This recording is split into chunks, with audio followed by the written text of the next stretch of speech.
അല്ല, ഈ അദ്ദേഹം തന്നെ വ്യക്തമാക്കിയിട്ടുണ്ടല്ലോ, ഈ ആത്മകഥ ജീവചരിത്രം രണ്ടാണല്ലോ. ആത്മകഥ എന്താ, അവനോൻ തന്നെ എഴുതുന്നതാണ്. അദ്ദേഹം തന്നെ പറയുന്നത് അങ്ങനെ ആത്മകഥയില്ല.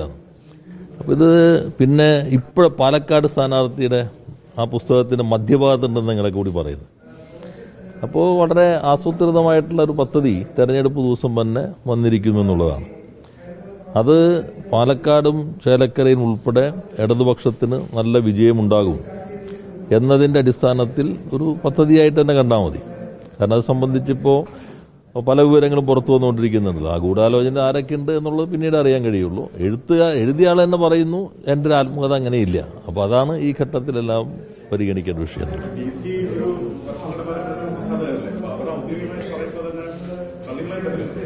അല്ല, നിങ്ങൾ പലരും എത്ര കാലത്തെ ചരിത്രമുള്ള ആളുകളാണ്. നിങ്ങൾ വിട്ട എത്ര വാർത്തകൾ സത്യമായിരുന്നു.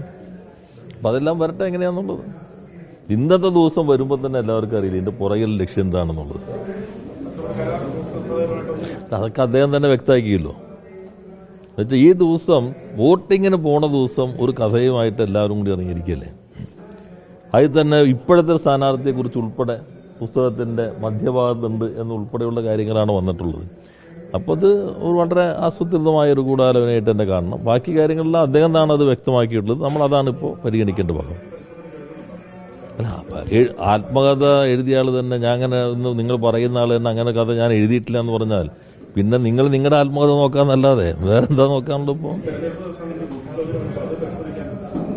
അല്ല, അതിപ്പോ നിങ്ങളെല്ലാവരും കൂടി ഉണ്ടാക്കുന്നതല്ലേ. നിങ്ങൾ കൂടി എല്ലാവരും പങ്കാളികളായി വരുന്ന കാര്യങ്ങളല്ലേ ഇതെല്ലാം.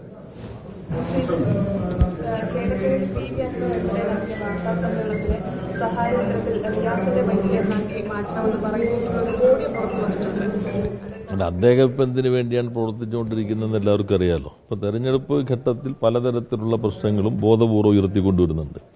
എല്ലാവരും ശ്രമിക്കുന്നത് ഇടതുപക്ഷത്തിനെതിരായിട്ടുള്ള ഒരു ശ്രമമാണ് നടത്തിക്കൊണ്ടിരിക്കുന്നത്.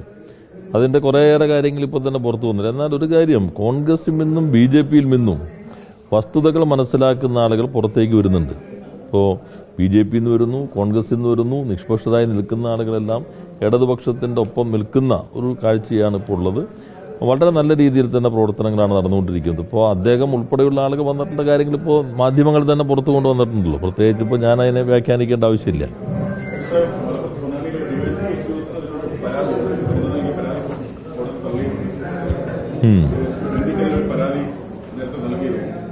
നിങ്ങളുടെ റിപ്പോർട്ടർമാരോട് തന്നെ ചോദിച്ചാൽ മതി അതിന്റെ പശ്ചാത്തലം. റിപ്പോർട്ടറല്ലേ, റിപ്പോർട്ടർമാരോട് തന്നെ ചോദിച്ചാൽ അതിന്റെ പശ്ചാത്തലം എന്താണ്.